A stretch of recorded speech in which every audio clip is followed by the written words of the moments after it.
What's up guys, my name is Kyle and welcome back to Vanover Customs, and in today's video we're doing something a little bit unusual like we do all the time. So I have a job coming up where I have to machine two sides of a plate that's about 20 inches long and about 10 inches wide, and I could do it on the Bridgeport, but the reality is that machine just isn't rigid enough, and we have a beautiful 4H over there that I would love to do it on. However, for fixturing, we really need a angle plate. Now I have an angle plate over here. This is your typical, 8 by 10 angle plate that most of you guys have, and this is just too small. So we're gonna be building a custom angle plate out of this 12-inch by 3/4 material, and it's gonna be a 24-inch by 12-inch angle plate with tapped holes and slots on both sides. And it'll be about 200 pounds once we're done. So if you like heavy machining, some heavy welding, and some general fabrication, stick around. We're gonna jump right into this build. We're ready to cut this plate over here in the hide mech. I know I'm gonna get questions on this, so I'm just gonna address it right away. We have this up at an angle. I was always taught when you're cutting things with a bandsaw, you don't wanna cut along the long side because you're going to have too much engagement. So when you're doing angle iron, you want to flip it on the back, and in this case I have it propped up on a piece of pipe, so that way when the cut comes down it's not just laying on the face the whole way. So this should just make cutting it a little bit easier.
We're over here at the radial drill, and we're going to get this plate drilled out for the bottom.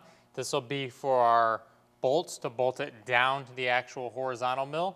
We're going to be using 3/4 inch 10 bolts, so we're going to go one size over just for clearance, and we're using an annular cutter so we can make quick work of this. And then I'm going to be using some cutting fluid from Hugin for these annular cutters.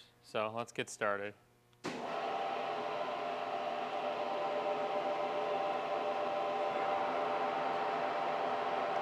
(252 RPMs, auto feed, forward direction.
Well, we got these plates mocked up with the angles and everything is looking really nice. You've seen in the last clip how efficiently we were able to tap these holes, and that is why I love my radial arm drill. We tapped all 40 holes in about 12 to 15 minutes, and that's really fast. We went ahead and over-tacked all of these spacers. I want to make sure that they're not going to bend and move while we go and weld out each side. And for welding these up, we're going to be using our venerable Miller CP300.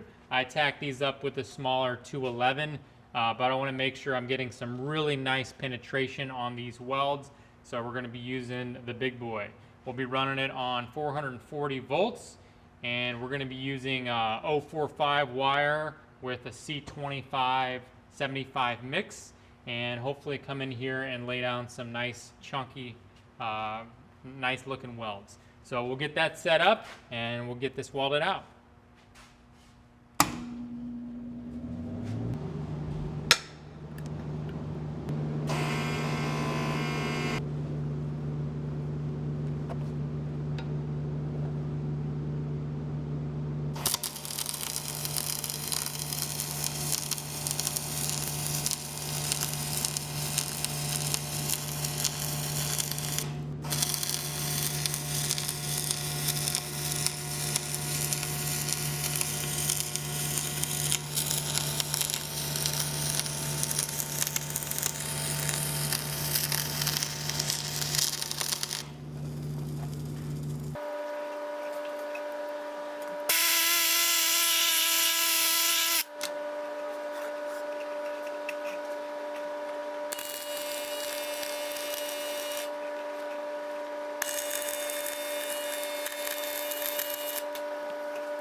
While we're letting this cool down, let's talk about our welds here. So this is the first time using the CP300 on a medium-sized project. I got it running and tested it out, but to do long continuous runs, this is the first time I really had a chance to do that. And overall, I'm impressed.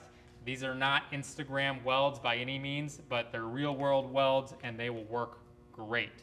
I still need to dial in my technique, especially when it comes to more tacking or smaller runs. The welder or the spray transfer process seems to work better in the vertical position going down, and in a long run it doesn't seem to work as well on these short runs in the horizontal position.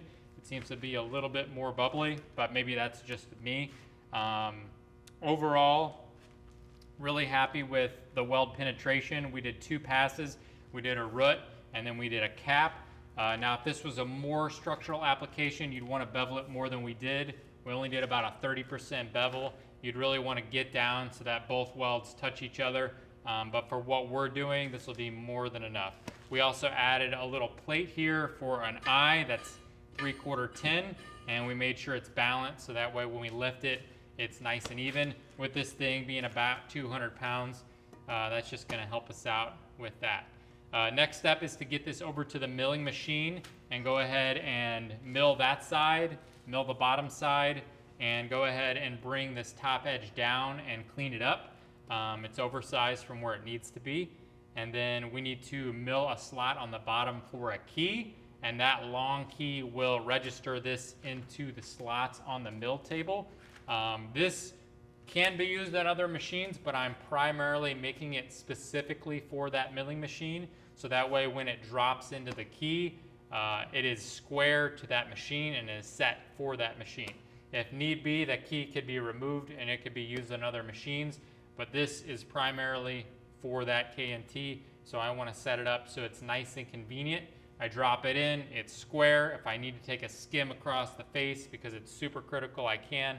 But other than that, I want it set up for that machine quickly and accurately. So we'll see you over at the milling machine to start machining the face.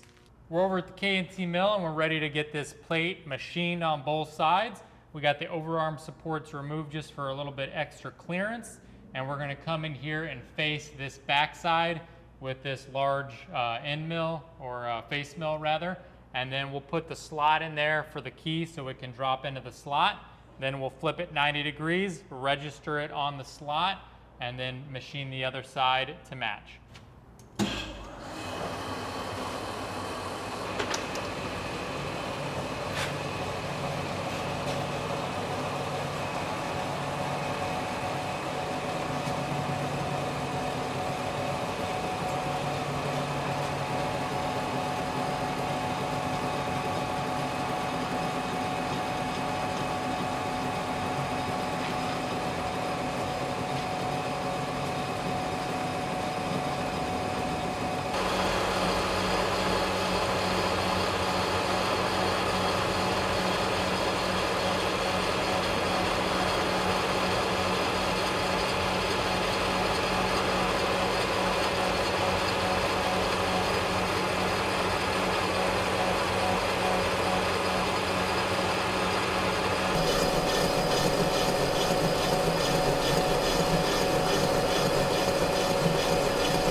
We have the bottom all finished up and it's looking really nice. The surface finish doesn't need to be good.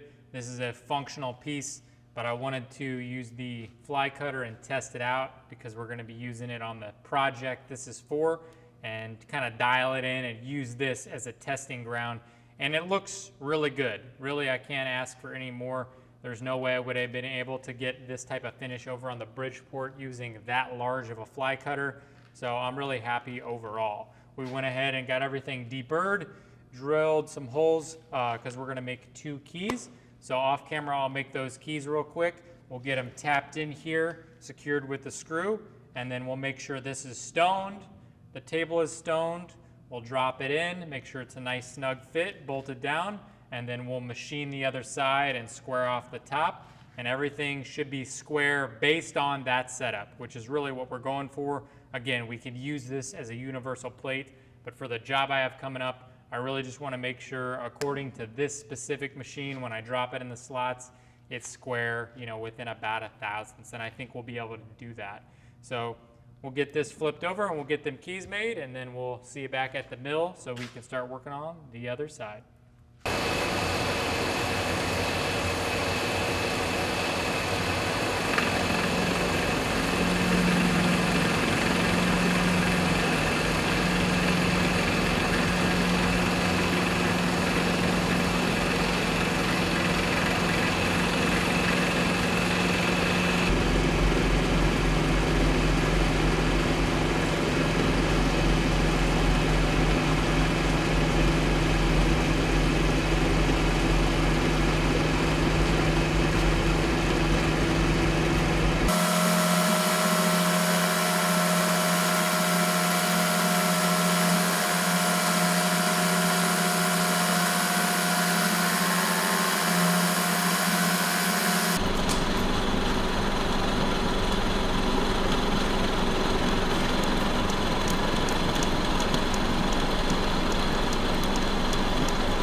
We're done with the machining on this part, and man, it turned out great. I'm really happy with the surface finish and flatness we got from the fly cutter. A lot of times I think, how can an 80-year-old machine produce such good results? And frankly, the rigidity is what does it. And I could not be more happy with the surface finish we got from that fly cutter. So off camera, I went ahead and chamfered the edges and went ahead and chamfered all the holes. But we are gonna leave this in place so that I can run the next job, which is what we made this for. That way I know that everything is completely parallel to the spindle. And so we'll show you a couple clips of running that job, and then once we're done, we'll take it off, we'll throw a coat of paint on it, and then we should be completely done. So let me get that job up here and we'll see how that looks. All right, while we have some clips of this job, I'm gonna be honest with you guys. So the backstory on this is it is a sandwich plate for a solar company. Basically, it is a 1/16 inch piece of aluminum with about 100 magnets epoxied and then a 1/16 inch piece of steel, creating a sandwich plate. So you can see it's actually just sitting on there with no clamping. The magnets hold it in position. The manufacturer who manufactured these made them out of spec, and they wanted to see if I could come in here and machine these down flat again. They were out of tolerance of flatness by about a 64th, if I remember. A lot of shops wouldn't take the job on, and I did, but we completely failed on this job, and I'm just going to be honest with you guys. Machining the part went pretty well, and a setup did work as we intended it. However, every time we took the part off, it just warped. And there really wasn't a tolerance for what we could remove, so we started off light, machining wise, and then as we machined it down flat and kept removing more and more, it just kept warping more and more. So I really should have just said no to this job, and in this case we definitely did not charge the customer, but sometimes you just make a mistake, and in this case I think we were set up from the beginning for failure. Anytime you're trying to remove a thin amount of material from a thin piece, especially in a sandwich arrangement, it's going to be likely to move, and that's what it did. So again, just wanted to be honest with you guys. I learned from this job, and maybe someone else will. So yeah.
Well guys, we finally got this angle plate done, and I could not be happier. This thing turned out absolutely stunning. To be honest, I don't really know how I could have done better than I did here, and I really didn't expect this good of a result. The surface finish is beautiful, the welds look great, the paint turned out good, and most importantly, it's accurate. It's square, it's flat, it's everything you want an angle plate to be. So this is set up with the dogs on the bottom to register into the slot. So for the machine that we have this set up, it should be dead true when we drop it on there. And we went ahead and ran a job on this, and it turned out really, really nice. So you can kind of see, I'll spin it around here, how it turned out with the gusseting in the back. And we have our holes in there, and then we have our keys in the bottom. We got 2 keys. And overall, I'm just really, really impressed on how that came together. So if you liked this video, please like. Otherwise, comment down below, and we'll see you in the next one.